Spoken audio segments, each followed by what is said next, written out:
Hello everyone, welcome back to shape up your life. तो आज बहुत दिनों के बाद मैं आपके साथ एक फुल रेसिपी वीडियो शेयर करने वाली हूँ, और वो भी आप सबकी रिक्वेस्ट पे। मेरे व्लॉग्स में खाना बनाते हुए आपने कई बार मुझे व्हाइट बटर यूज़ करते हुए देखा है, तो उसी की रिक्वेस्ट थी कि मैं बताऊँ कि होममेड बटर मैं कैसे बनाती हूँ और घी कैसे बनाती हूँ। तो चलिए फिर एक क्यों, आज हम देखेंगे 4 टाइप ऑफ बटर रेसिपीज जिन्हें ईजिली आप घर पे बना सकते हैं।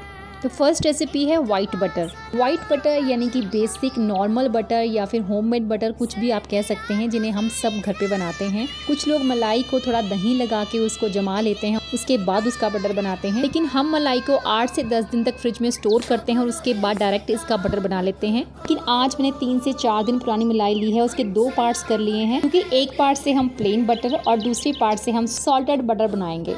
ग्राइंडर जार में बटर बनाना इजी रहता है, इसलिए मैं उसी का यूज़ करती हूँ। आप चाहें तो स्पैचुला या फिर विस्कर की हेल्प भी ले सकते हैं, लेकिन उसमें थोड़ा टाइम ज़्यादा कंज्यूम हो जाता है। तो सबसे पहले मलाई को हम ग्राइंडर जार में बिना पानी के ग्राइंड करेंगे, ताकि थोड़ी सी वो स्मूथ हो जाए।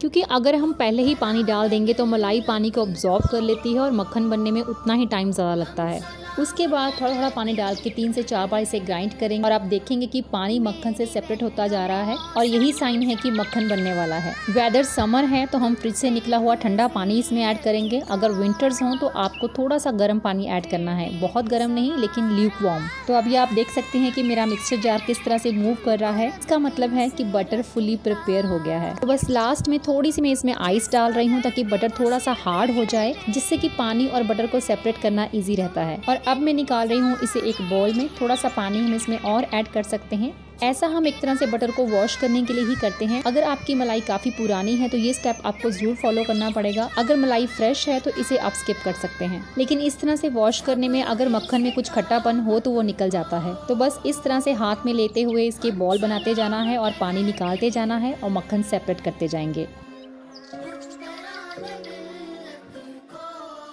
और ये पानी जो हमारे पास बच गया है, इसे कहते हैं बटर मिल्क। इसे आप केक में यूज़ कर सकते हैं, या फिर बहुत सारी रेसिपीज़ में भी इसे यूज़ किया जाता है। अगर आप थोड़ा सा दही ऐड करेंगे तो इससे कड़ी बनाई जा सकती है।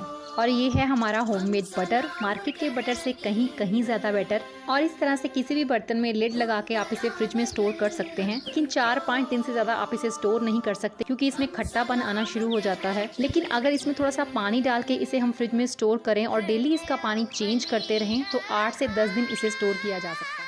मेरे ब्लॉग्स में मेरी मदर इन लॉ को देसी घी बनाते हुए देखा है, तो बहुत ही इजीली घी भी घर में बनाया जा सकता है। इसी मक्खन को आपने किसी बर्तन में गर्म करने के लिए रख देना है और इसे बीच बीच में चलाते रहना है। मक्खन से देसी घी बनाने के लिए आपको कुछ भी इसमें और ऐड करने की जरूरत नहीं है, बस इसी तरह से आप इसको चलाते रहें। तो पहले ये फोम में कन्वर्ट हो जाएगा और उसके बाद धीरे धीरे घी ऊपर आपको तैरता हुआ नजर आएगा। टाइम कितना लगेगा वो डिपेंड करता है कि मक्खन कितना है। हम जब 10 दिन के बाद घी बनाते हैं तो मीडियम फ्लेम पे हमें 1 से 1.5 घंटा लग जाता है।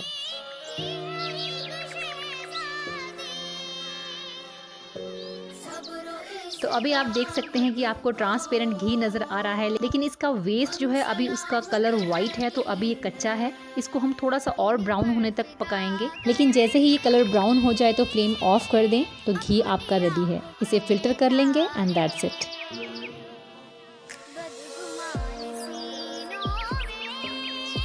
नेक्स्ट रेसिपी है सॉल्टेड बटर।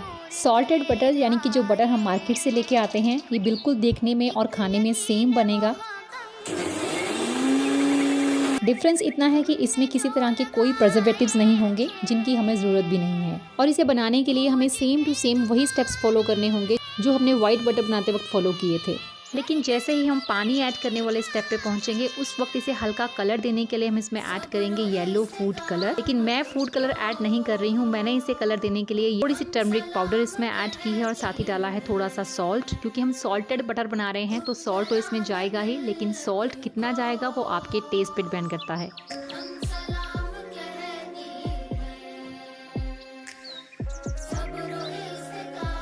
तो देखा आपने, सेम ही वे में अमूल जैसा सॉल्टेड बटर हमारे पास रेडी हो गया है। इसे निकालने के लिए मैंने एक कंटेनर में बटर पेपर लगा दिया है, ताकि ये स्टिक ना हो, क्योंकि हमें इसे एक शेप देनी है। तो सेम वे में ही बटर और पानी को अलग करते हुए बटर इसमें डालते जाएं।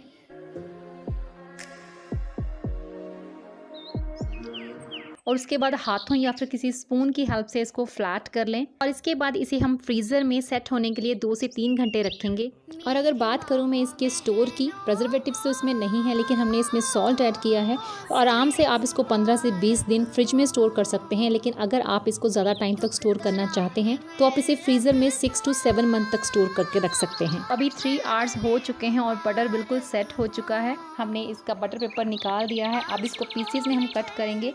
आप जितना चाहें उतनी छोटे पीसेस में इसको काट के रख सकते हैं, जितना आप यूज़ करते हैं उसके हिसाब से बटर पेपर में कवर करके इसको स्टोर करें। एंजॉय करें अपने घर पे बना हुआ सॉल्टेड बटर।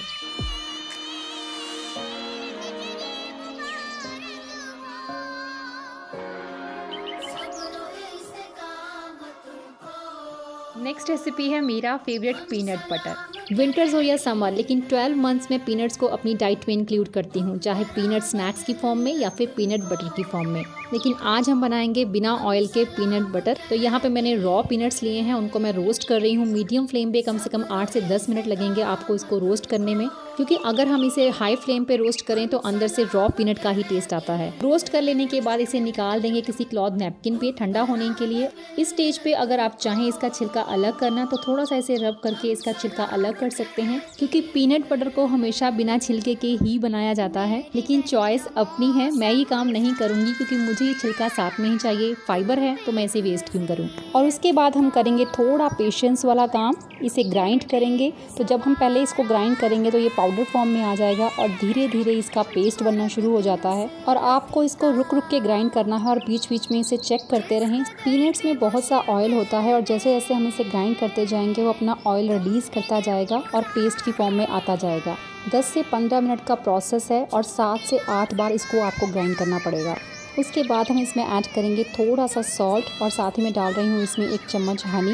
मार्केट के पीनट बटर में बहुत सा ऑयल होता है और यही रीज़न है कि काफ़ी लंबे टाइम तक हम उसे स्टोर कर सकते हैं। कि घर के बने इस बटर में मैं ऑयल ऐड नहीं कर रही हूँ, लेकिन फिर भी इसकी शेल्फ लाइफ 10 से 15 दिन तक होती है। इस बटर को फ्रिज में स्टोर नहीं करना चाहिए, नहीं तो ये बहुत हार्ड हो जाता है। ये बटर हाई इन प्रोटीन है और आपकी प्रोटीन रिक्वायरमेंट्स को पूरा करता है। वेट गेन या वेट लॉस दोनों में ही काफ़ी हेल्पफुल है। आप इसे सैंडविच, स्मूदीज, ओटमील वगैरह में यूज़ कर सकते हैं। लास्ट रेसिपी है कैशियो यानी कि काजू बटर। जनरली इस बटर का यूज़ हम अपने घरों में नहीं करते हैं, लेकिन ये भी काफ़ी हेल्दी ऑप्शन है और स्नैक्स के साथ इसे यूज़ किया जा सकता है। इसके लिए भी सबसे पहले हमें काजू को रोस्ट करना होगा और इसे रोस्ट करने के लिए मीडियम फ्लेम पे 5 से 6 मिनट का टाइम हमें लगेगा। और जैसे ही ये ब्राउन होने लगे तो इन्हें हम उतार लेंगे और इसे ग्राइंड करेंगे ग्राइंडर जार में। जैसे हमने पीनट्स को ग्राइंड किया था सेम प्रोसेस है। तो सबसे पहले जब हम काजू को ग्राइंड करेंगे तो वो पाउडर फॉर्म में आएगा और उसके बाद धीरे धीरे वो अपना ऑयल रिलीज़ करेगा और उसका पेस्ट बनना शुरू हो जाएगा। इन नट्स को बटर में कन्वर्ट होने के लिए भी 10 से 15 मिनट का टाइम लगेगा, तो आपको काफ़ी पेशेंस रखनी होगी। किसी भी तरह के नट्स का बटर बनाने के लिए प्रोसेस यही रहेगा। आप चाहें तो आलमंड्स और कैशियो दोनों को एक साथ मिक्स करके भी बटर बना सकते हैं। अब अपनी चॉइस के अकॉर्डिंगली आप इसमें फ्लेवर ऐड कर सकते हैं। मैंने इसमें हनी ऐड किया है, आप चाहें तो इसमें सॉल्ट और हनी दोनों ऐड कर सकते हैं। सॉल्ट ऐड करने से इनकी लाइफ थोड़ी बढ़ जाती है। वैसे भी इसकी शेल्फ लाइफ 10 से 15 दिन है, तो जितना आप 10 से 15 दिन में यूज़ कर सकते हैं उतना ही बनाएं। इसे फ्रिज में स्टोर करने का ऑप्शन सही नहीं रहेगा। जैसे कि मैंने पहले भी कहा, फ्रिज में रखने से ये बटर हार्ड हो जाते हैं और फिर मेल्ट होने में भी काफ़ी टाइम ले लेते हैं। आप इन रेसिपीज़ को ट्राई कीजिएगा और बताइएगा कि आपको कैसी लगी। मैं मिलती हूँ आपसे नेक्स्ट वीडियो में। Till then bye bye, take care and stay healthy.